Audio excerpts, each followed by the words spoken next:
Welcome, everyone. It's Thursday. It's Friday Eve. This is the Houston Roundball Review Takeover, powered by JM&E. I am, of course, KG Chris Gardner, owner of the Houston Roundball Review.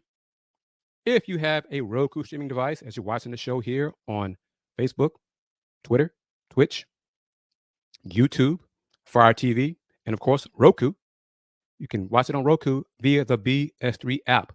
Just go to Roku and download BS3 TV. If not, you can go to BS3Network.com or BS3TVLive.com.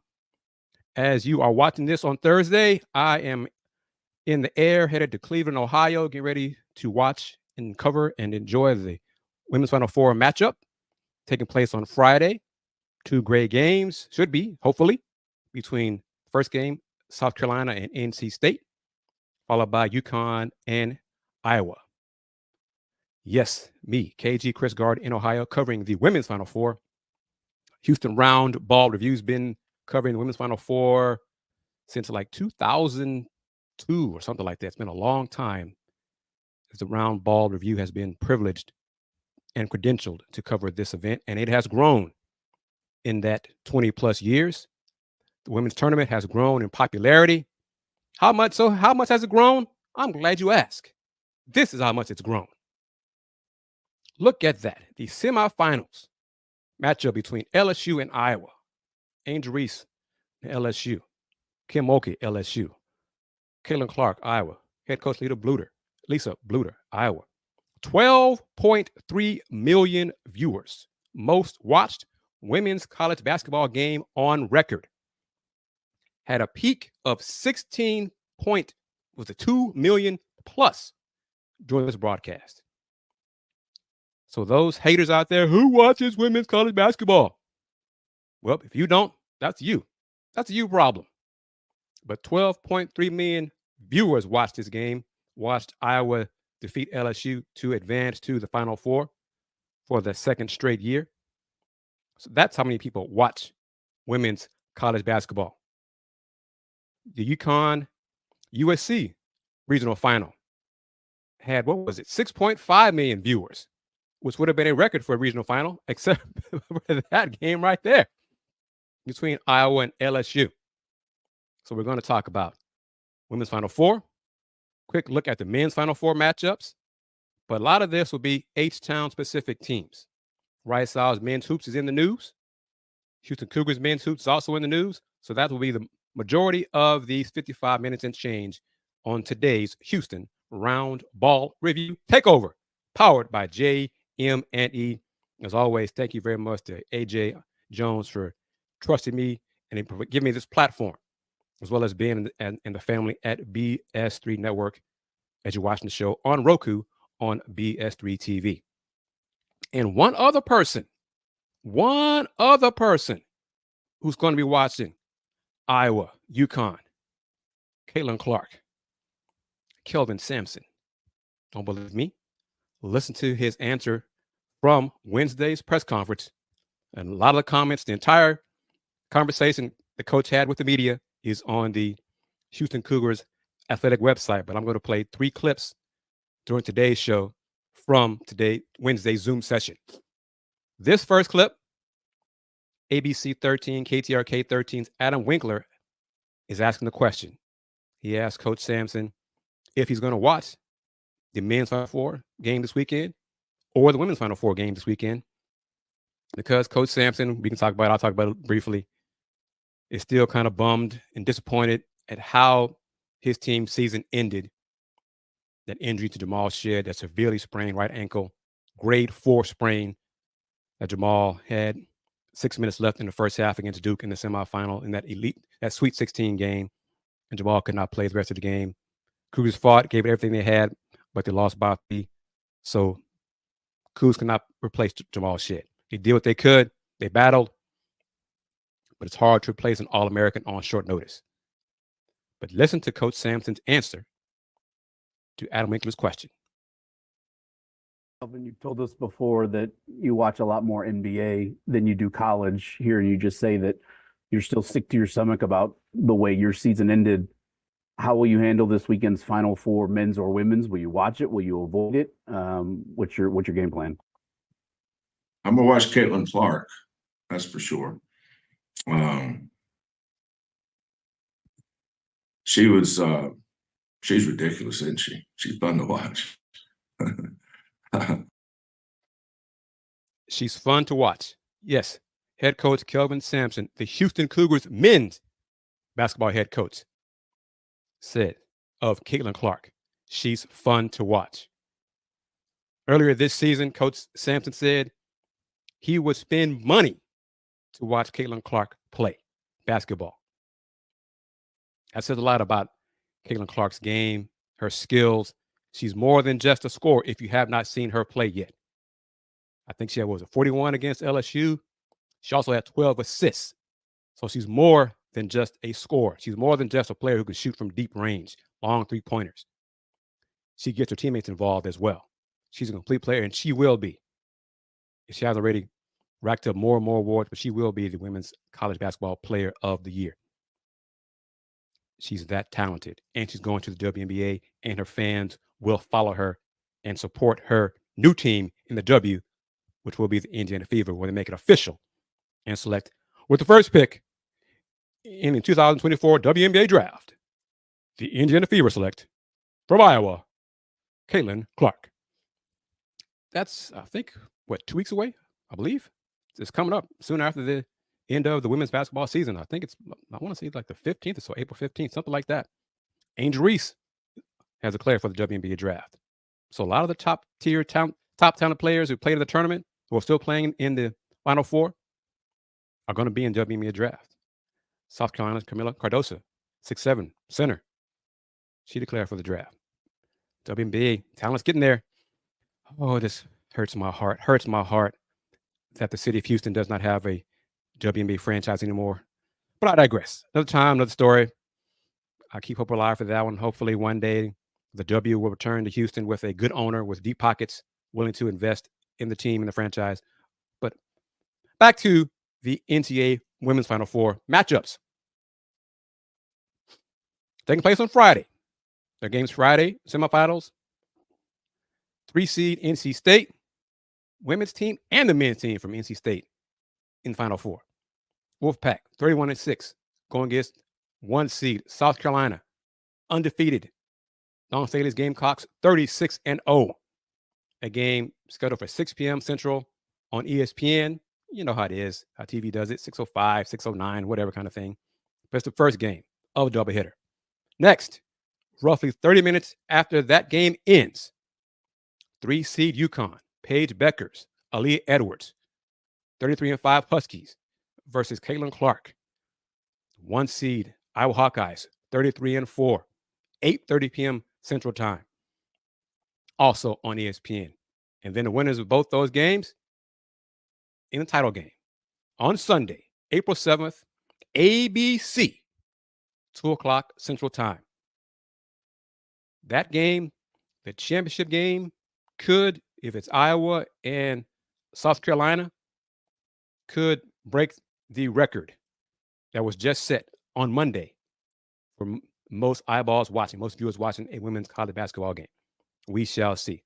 The Caitlin Clark economy, the Caitlin Clark effect is real. More. This is ESPN info regarding their coverage of the women's Final Four. ESPN's exclusive presentation of the NCAA Division I Women's Basketball Championship is live from Cleveland's Rocket Mortgage Fieldhouse, April 5th and 7th. The 2024 championship weekend will feature the NCAA Women's Basketball Championship, along with MegaCast presentations across multiple platforms, with all televised offerings also streaming on ESPN+. ESPN's lead commentator team will call the action from Cleveland. Play-by-play voice Ryan Rucco, Rebecca Lobo, and reporter Holly Rowe. Sports Center anchor and Women's College Game Day host Elle Duncan will lead ESPN studio coverage, joined by Carolyn Peck, Andrea Carter, and WNBA All-Stars Shanae Ogumike, from H-Town. And Rookie of the Year, WNBA this past season, Aaliyah Boston, South Carolina alum. The NCAA Women's Final Four special tips off at 5 p.m. Central Friday on ESPN, breaking down the storylines and previewing the semifinal matchups. The NCAA Women's Championship special will precede the championship for a full hour on ABC at 1 p.m. on Sunday. More about the megacast. The ever-popular The Bird and Taurasi Show returns for its third year, featuring collegiate and WNBA legends Sue Bird and Diana Taurasi. I wonder if Dee's going to have something in her special cup again. The dynamic duo will once again bring their signature banter and unique perspective to fans. I'll say unique and banter, live from the BTS set inside Rocket Mortgage Fieldhouse. The show will be available on ESPN2 and ESPN Plus for the semifinal games, then will air on ESPN and ESPN Plus for Sunday's championship. Additional megacast feeds include Beyond the Rim on ESPN Plus, which provides an aerial camera view with the main telecast commentary and replays, supported by an enhanced statistical feed. Also, On the Rail on ESPN Plus tracks game action along one full length of the floor from end to end. The stream will feature natural sound and replays. Technology tips off. 2 new pieces of technology to the broadcast. First one, the Canon Free Viewpoint. It's 3D highlights in a volumetric environment. Ooh, that's fancy. Which will be available for ESPN studio programming, social and digital platforms, as well as uploaded to ESPN's brand page on Meta's X Stadium VR Sports app. I didn't know all that VR stuff, but I got to probably adapt and adjust to that technology. Next, immersive VR highlights. VR highlights for all games produced by COSM, COSM, will also be uploaded to the ESPN page in Meta X Stadium. Ooh, la, la, la. And then lastly, in-depth look at ESPN's camera setup in Cleveland. Mr. Willie Gibson, 43 cameras, 32 dedicated to the game, a rail cam, a sky cam with virtual graphics, a Sony 4800 with Fuji SK25 lens. Ooh, fancy high-tech stuff. A Sony F5500 with Fuji 24mm to 300mm lens. An outdoor drone with a virtual graphics. And then 5 cameras for the upgraded Bird and Taurasi Show setup. They're going all out, aren't they? Technology, when you invest in women's sports, you got a star player like Caitlin Clark and a Hall of Fame coach like Dawn Staley and Hall of Fame coach like Gina Auriemma. 4 great teams. Looking forward to, should be a lot of fun. Should be 2 good games. Fans love women's college basketball, and ESPN is investing in it. Great to see. It's great to see. Men's Final Four. Yep, Coug fans, the season still continues. Even though the Cougs lost to Duke in the Sweet 16, the games still go on. That tournament still goes on. So I'll still talk about it briefly. On Saturday, April 6th, semifinals. 11 seed. NC State has won how many in a row? Let's see. They won 5 straight in the AAC tournament to win it all, to win the automatic bid. And they won 4. So they won 9 in a row. So at one point, they were 17-14 on the season. Have won 9 straight. Big man, DJ Burns, going against the 1 seed Purdue Boilermakers, who are 33-4, led by Zach Edey. College Player of the Year. Naismith Player of the Year. Wooden Award Player of the Year. On. All the awards going to big fella. So 2 different kinds of big fellas. DJ Burns, Zach Edey in the first game. Tipping off at 5:09 Central on TBS. That's TBS, not CBS, TBS. That game would be followed by 4 seed Alabama, 25-11, versus 1 seed UConn, 35-3. UConn is my pick to win it all. Game is scheduled for roughly 7:49 Central on TBS. So they have roughly 40 minutes at the end of the game. Yeah, we'll see about that. Roughly between 30 and 40 minutes after conclusion of the first game. And then the championship game on Monday, April 8th, 8:20 Central, also on TBS. So TBS has all 3 games of the men's Final Four. So the rating numbers might take a little bit of a hit because they're not going to be on CBS. All 3 games on TBS. You're watching, reminder, the Houston Roundball Review Takeover, powered by JM&E, streaming to you on Facebook, on YouTube, on Twitter, on Twitch, on Fire TV, and of course on Roku via the BS3 Network. More on it. More hoops, more college hoops. Some news about the American Athletic Conference. Yes, I still cover the AAC because the Rice Owls are in the AAC. I have not abandoned the AAC because the Coogs are now in the Big 12.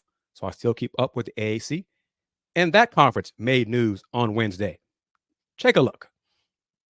Wednesday afternoon, the American Athletic Conference Board of Directors announced Tim Pernetti has been named the second commissioner of the American Athletic Conference. His tenure will begin in June.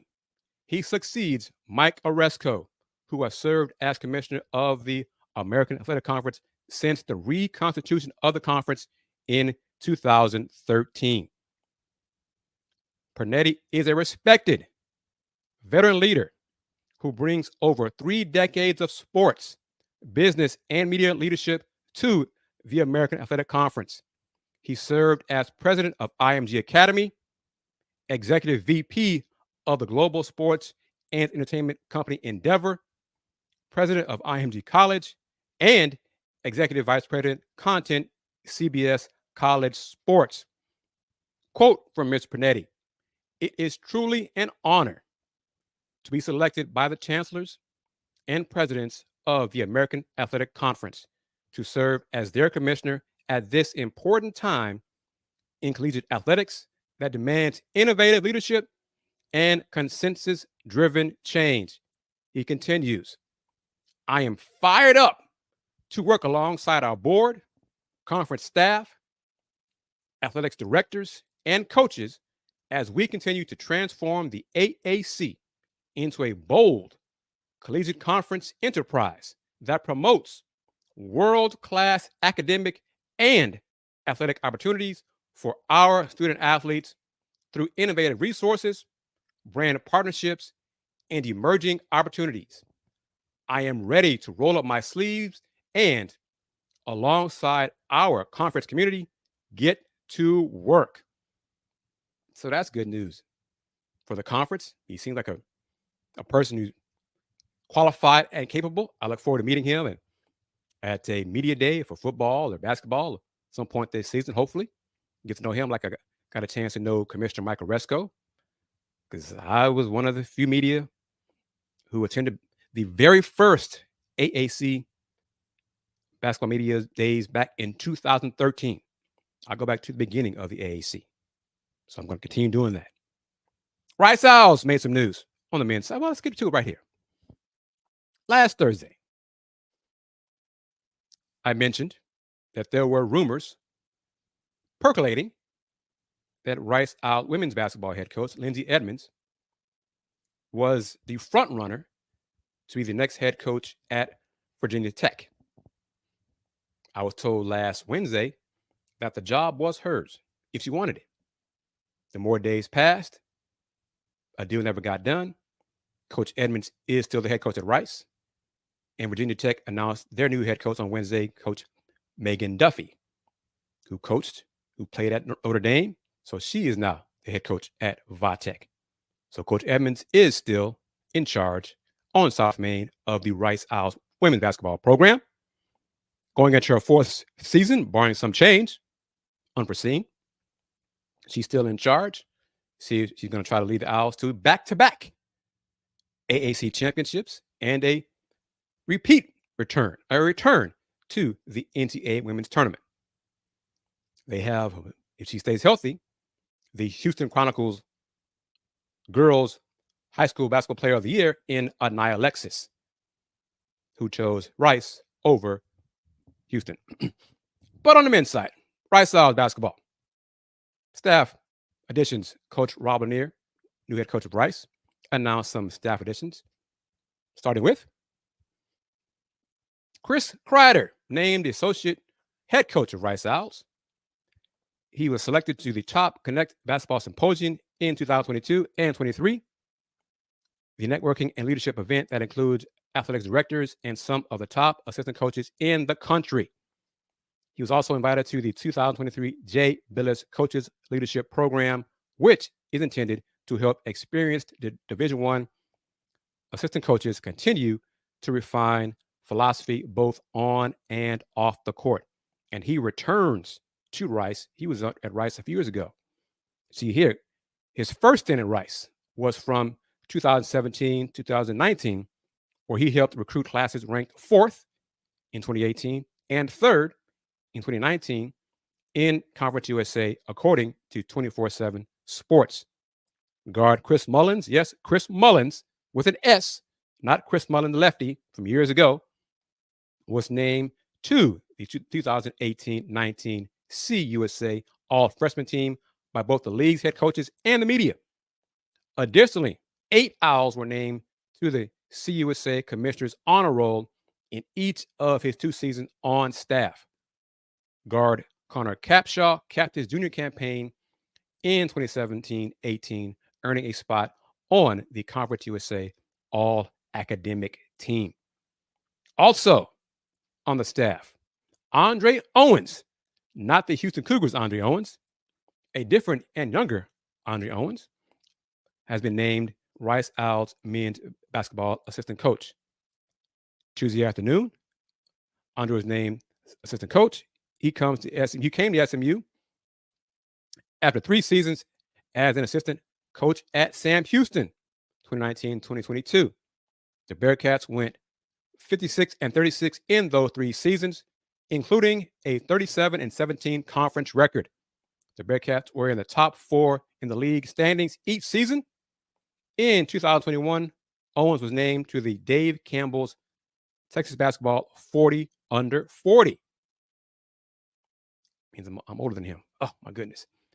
He spent the previous 3 seasons as a head coach at Western Texas College in Snyder from 2016 to 2019.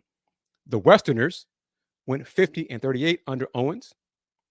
Western Texas College finished 22-10 and placed second at the Region 5 tournament in Owens' first season.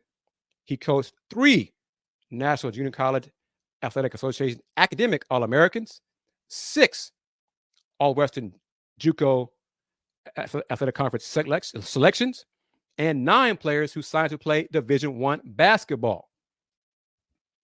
Before taking over at Western Texas College, Owens was an assistant at Oklahoma City University from 2012 to 2015. While he was there, his responsibilities were recruiting, player development, practice planning, film breakdown, scouting, strength and conditioning program, and fundraising. Life at a JUCO. That's all his responsibilities. Wow, that's a lot on the plate.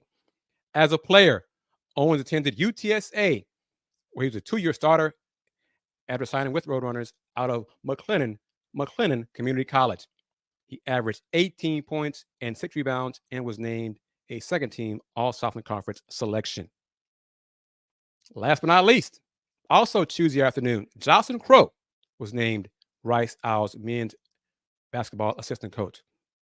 Prior to his work at SMU, in his long season with La Tech, Crow helped the Bulldogs finish with a 24-10 record while advancing to the Conference USA Championship game. He helped coach 2 All-CUSA selections in Kenneth Lofton Jr., first team. Alan Tran knows about Kenneth Lofton Jr. That's not correct. Now it's the Grizzlies. I think he's with Utah now. And Kobe Williams, who was an honorable mention, as well as Caleb Stewart, who was voted to the CUSA All-Freshman team.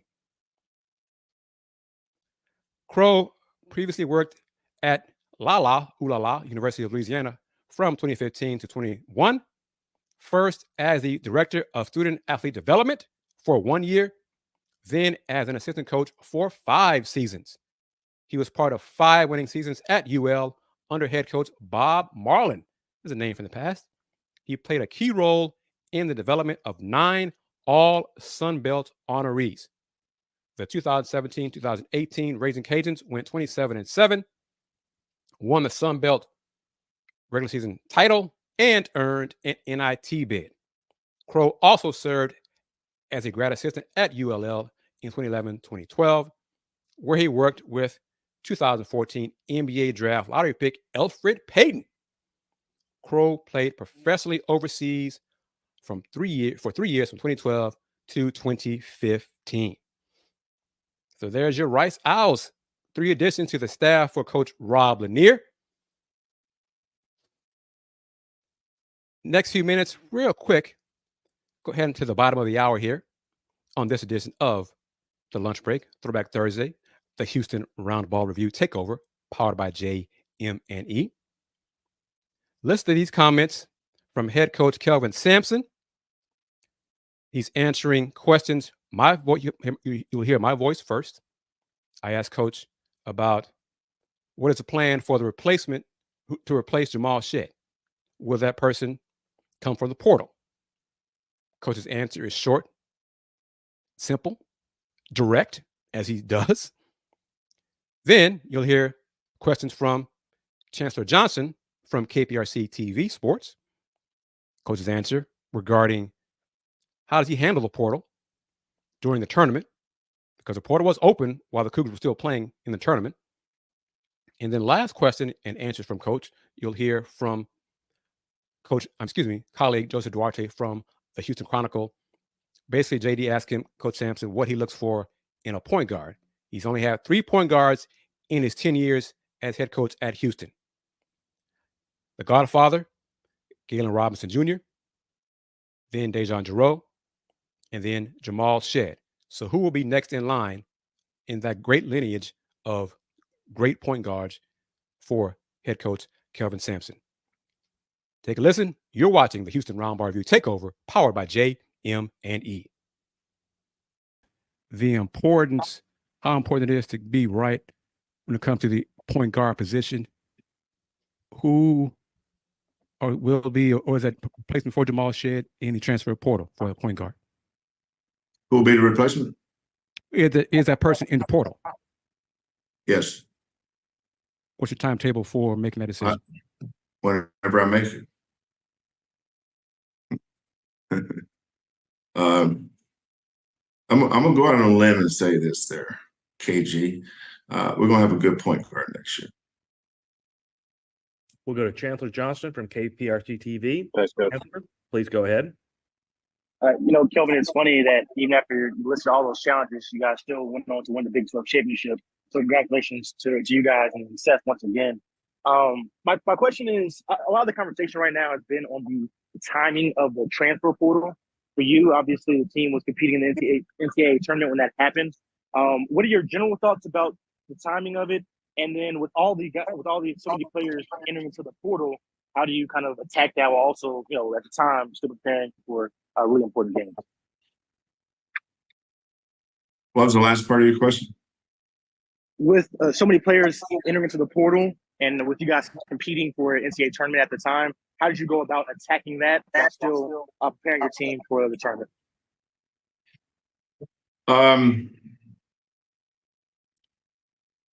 Well, I never worried about that. I just focused on getting my team ready for the tournament. I don't know what you guys talk about, but I know who on my team's coming back, so I know who we need. So I don't get my information from anyone. I am the information. It's like trying to keep up with the Joneses. We ain't trying to keep up with the Joneses. We are the Joneses.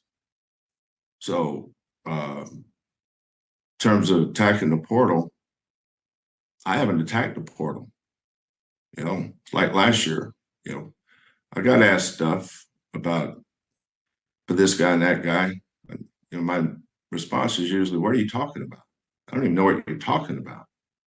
So for me, you know, we may add, obviously we're going to add a point guard. We had we added another guy if we see fit. You know, you always throw a worm on the hook and throw it out there, see what bites. But I'm not fishing in the same pond that everybody else is in. I'm not fishing in the pond where there's 260 species of fish. You know, I'm only looking for a guy that can do this, that has this, this, and this. And this, and this is the key.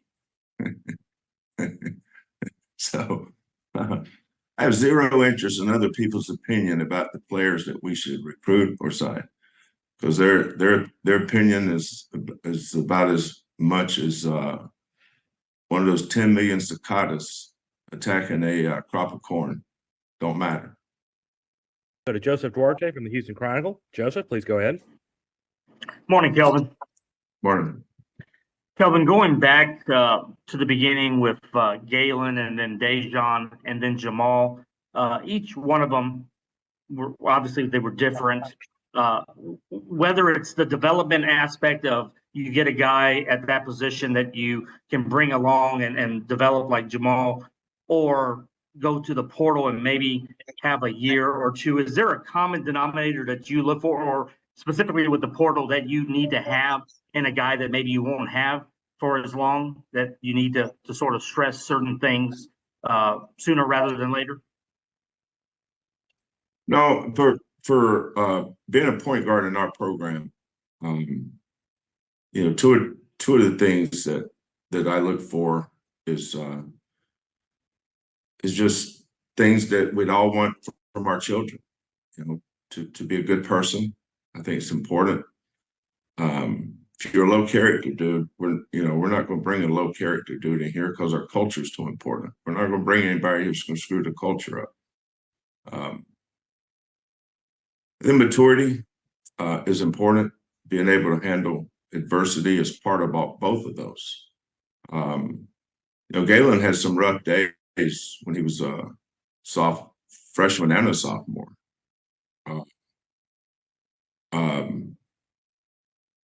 Of the three, all three of them had certain characteristics in common, in that they had good intangibles. And trying to evaluate, you know, I do evaluate that. I look for that. You know, it's like when a kid comes up, when one of our bigs come on campus, you know, for some reason, I always look at, when I'm watching a kid play, one of the first things I look at is his, how long his arms are. I've been doing that for a long, long time. First time I saw JoJo Tugler, I said, God, that kid can tie his shoes without bending over. But those kids play way bigger than their athleticism, and their wingspan allows them to be way bigger than they want. You know, but that point guard position, a lot of character things I think are important. That's the leadership position. Galen was a outstanding leader, but he wasn't as a freshman. Very inconsistent as a sophomore, outstanding as a junior and senior. Then Dejan was unique. All three of them were extremely bright, very smart. Galen was extremely, extremely smart. Dejan's basketball IQ and how smart he was as a human being was off the charts. Jamal, same way. All three incredibly intelligent people. Great leaders, all those things.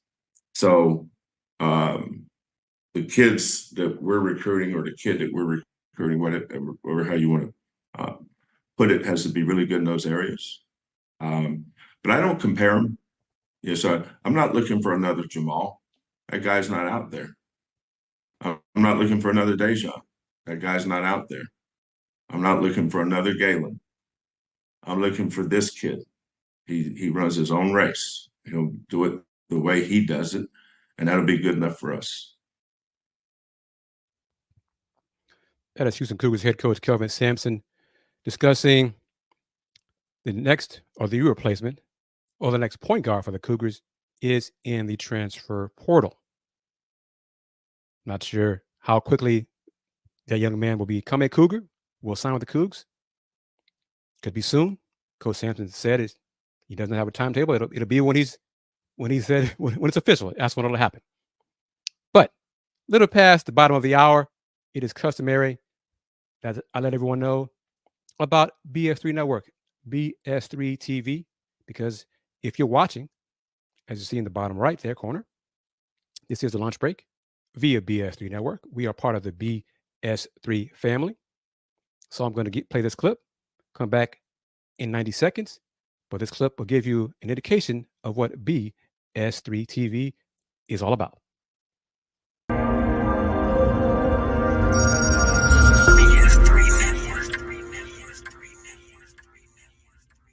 BS3 Network, changing the way you watch TV.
Welcome back to the Houston Roundball Review Takeover on the lunch break, powered by JM&E and also the BS3 Network. I am, of course, KG Chris Gardner, owner of the Houston Roundball Review. Local name, global perspective. But you can watch this show. You are watching this show on YouTube, Twitch, Twitter, Fire TV, and Roku, courtesy of BS3 TV. If you have your Roku streaming device, just download BS3 TV. If you don't, no worries. Just go to bs3network.com or bs3tvlive.com. Before the break, heard comments from head coach Kelvin Sampson about addressing the point guard position for the 2024-25 Houston Cougars men's basketball team. Let's take a look at how the roster looks as of April 3rd. Notice a few things. On the left side, young men who redshirted this past season, they will be freshmen. They'll be redshirt freshmen in the fall. 6'11", Jacob McFarland, 6'11", left-handed, slender, but athletic. Very quick, Jacob McFarland. Cordell Jefferson, 6'4" guard, redshirted. He played his senior year in high school with both wrists broken and didn't know it. Tough young man. Next, you see the two players for Houston who suffered season-ending injuries during this past season. Terrence Arsenault towards Achilles in December. And then JoJo had a broken bone in his foot, suffered in February, late January, February. So those 4 should be on the roster in the fall. In addition to them, 2 incoming freshmen, 6'5" wing Chase McCarty, followed with Mercy Miller, 6'3", 6'4". Shooting guard, probably will be a point guard in the Houston Cougars offense. Coach Sampson has told the media and fans that he recruits, evaluates players, signs players who could score first, and then works on their overall game for point guard. So maybe Mercy at some point will be the starting point guard, but I don't see it happening for him as a freshman this coming season. On the right side, veterans. So you got 6 on the left side. Count it up. That's 8 on the right side. Veterans. LJ Cryer, Javier Francis, Cedric Lott. Yes, I put down Juwan Roberts, Emmanuel Sharp, Jamal Shead replacement, Ramon Walker Jr., and Malik Wilson. If you notice, one person is not there. That's Damian Dunn. Damian on Wednesday decided to go into the portal for his COVID year. So that still leaves 14 spots, 14 scholarships. Men's college basketball, you can only have 13 scholarship players. Ryan Elvin was not a scholarship player. He was a preferred walk-on, but he did not count toward Houston's 13 scholarships. Keep that in mind. The folks you see on the screen, on the slide, would count toward the scholarships. 14 is more than 13. Y'all know the math. So one of these players will not be here. Notice how I worded it. Jamal Shead's replacement. That's going to happen. You heard Coach Sampson say that young man is coming from the portal. So one of those, I think, veterans, at least one, will not be here. Will also enter the portal or declare for the draft or go pro, NBA pro, overseas pro, etc. Okay?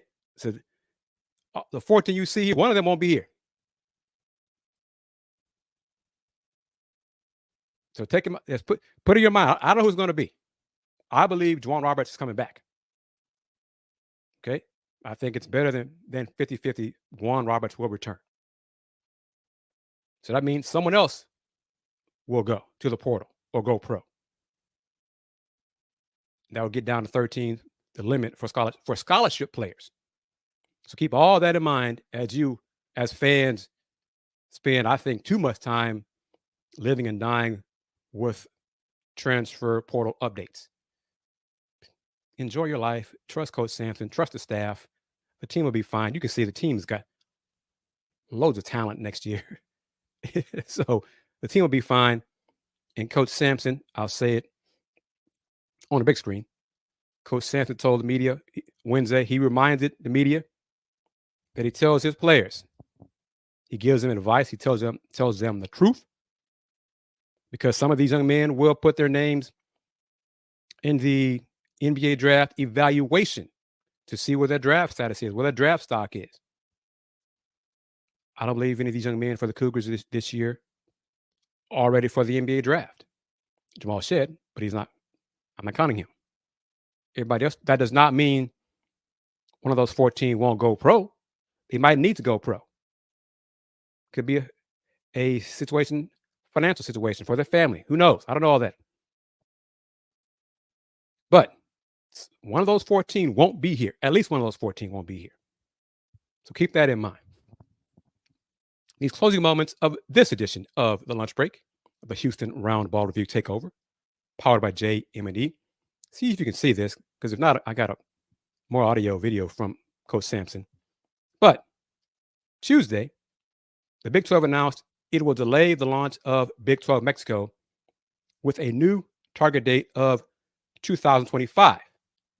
Since Big 12 Mexico was announced, a variety of major initiatives have been added to the conference's agenda, headlined by the onboarding of 4 new member institutions: Arizona State, Colorado, and Utah.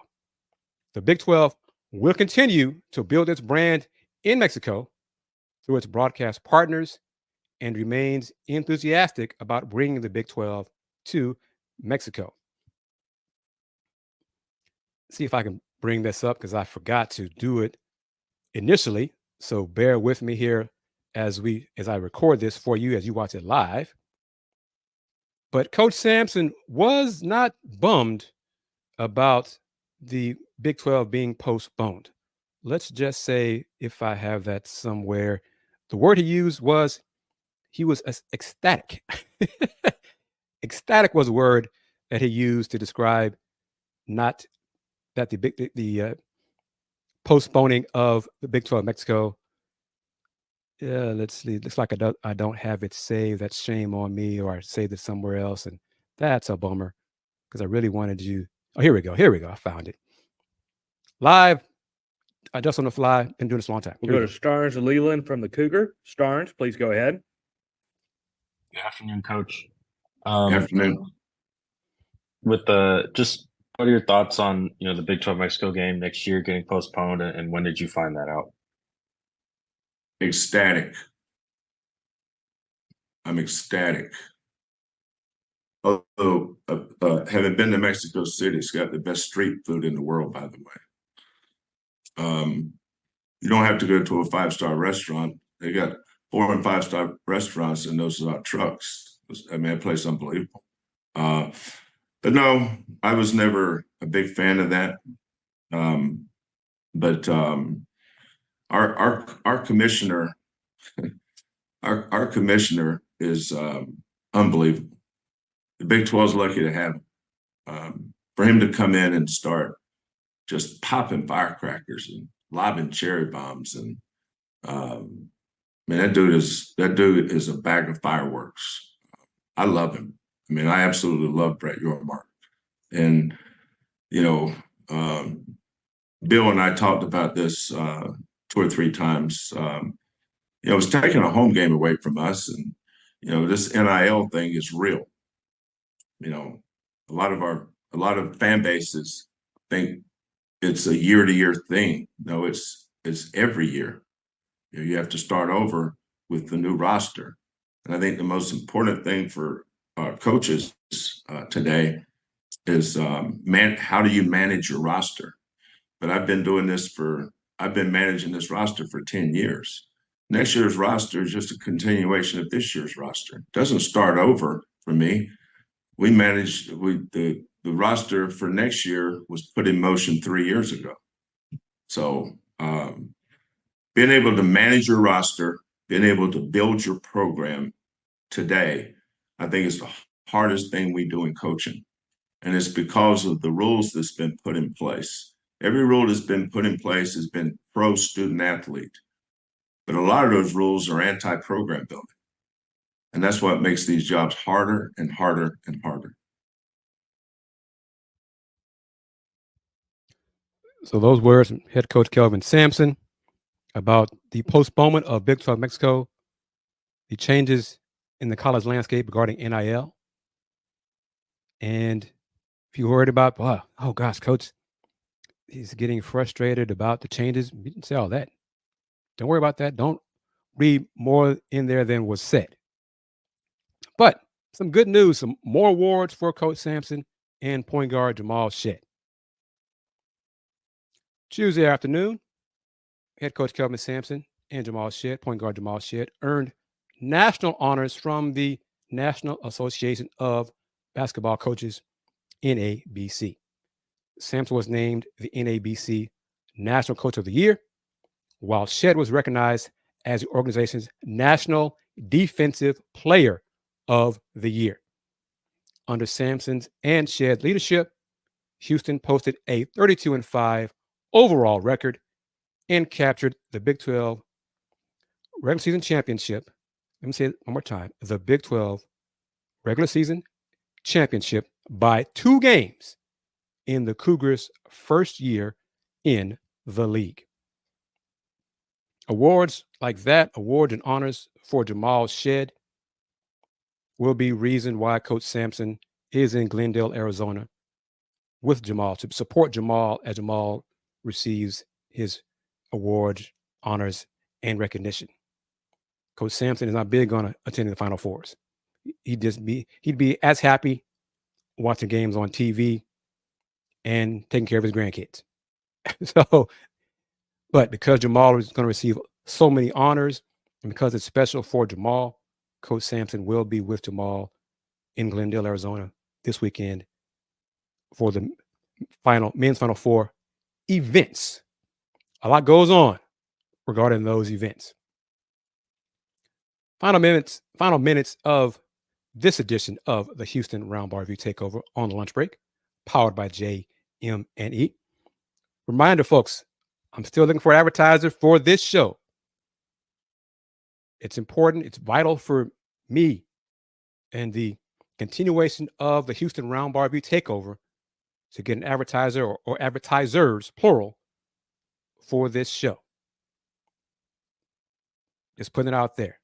Never say never, but things could happen, and things that this show may not happen much longer without support, financial support, advertising support, buying merch support, like a cup, like a mug, like a hat, like a cap, like telling your friends about the show, telling your friends about the lunch break, telling your friends about the Houston Roundball Review, word of mouth, such as clicking on the videos, making contributions to the videos, supporting the Roundball Review with super chats, advertising, merch, on and on.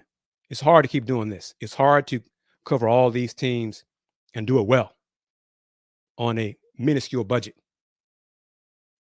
So just putting it out there. As I said, as you're watching this, I'll be in Cleveland for the women's Final Four. Money out of my pocket. Been doing this a long time. And as y'all know, y'all live it, y'all see me every Thursday here on this show. The support for Houston Cougars women's basketball from the administration is embarrassing. It's atrocious. These closing moments of this show, little nugget. Coach Sampson celebrating his 10th anniversary as head coach of the Houston Cougars men's team. Coach Huey has also been around as head coach for the Houston Cougars women's team the same 10 years. One of those head coaches has been to the tournament numerous times. The other one has yet to reach the tournament. Go back to the very beginning, if I can, of the show. This slide is an indication of the support nationally, but also for those specific programs, Iowa and LSU, women's basketball. People want to see those teams, talented women's basketball players, college players play, shine, and excel on the court.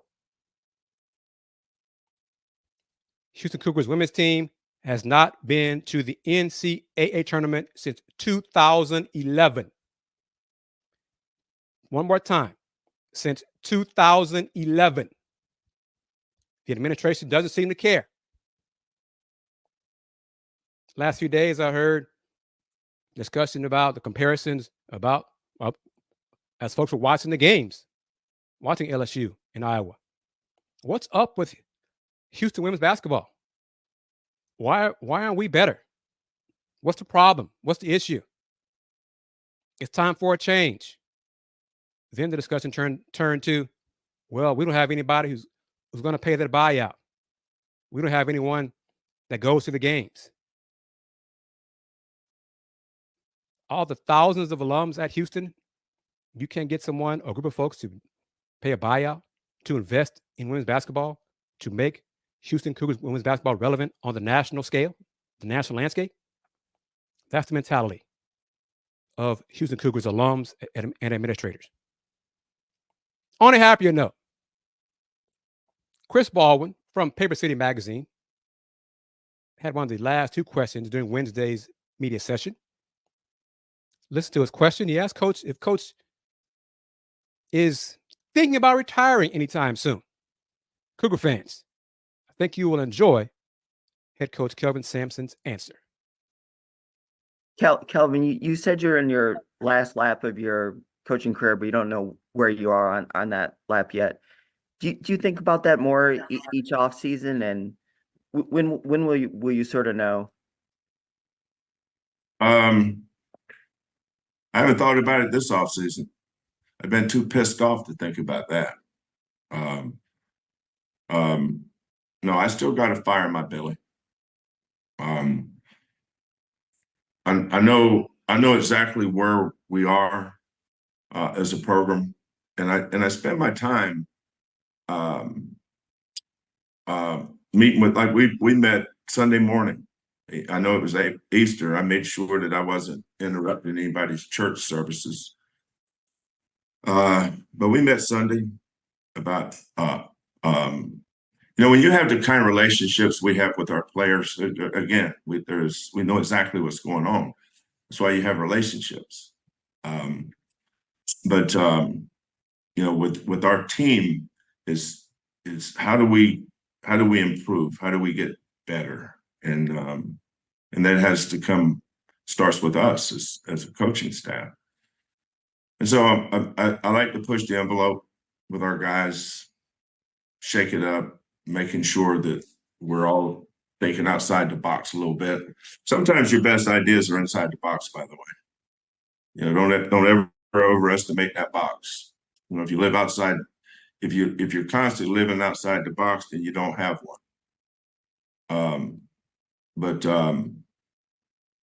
Challenging. I like challenging people. I challenge Bishop. I don't challenge John. But I challenge Bishop. I challenge all our guys. Get better, man. Bring me some ideas. What's other people doing? And so that's why we did that second floor. I saw what Clemson and LSU and Alabama and Georgia were doing in their recruiting wars. I said, that's what we need. We need that. So we went and got it.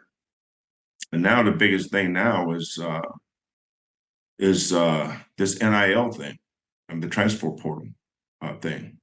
I don't worry about the portal. I just worry about group of kids I think would fit here, would help us get better. I focus on those, and then I don't really spend a lot of time worrying about that stuff. I really don't spend a lot of time thinking about it because we kind of got it under.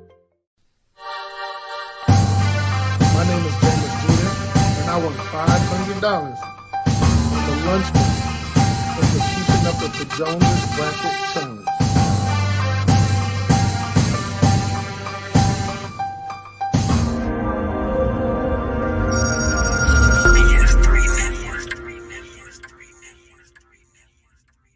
BS3 Network, changing the way you watch TV.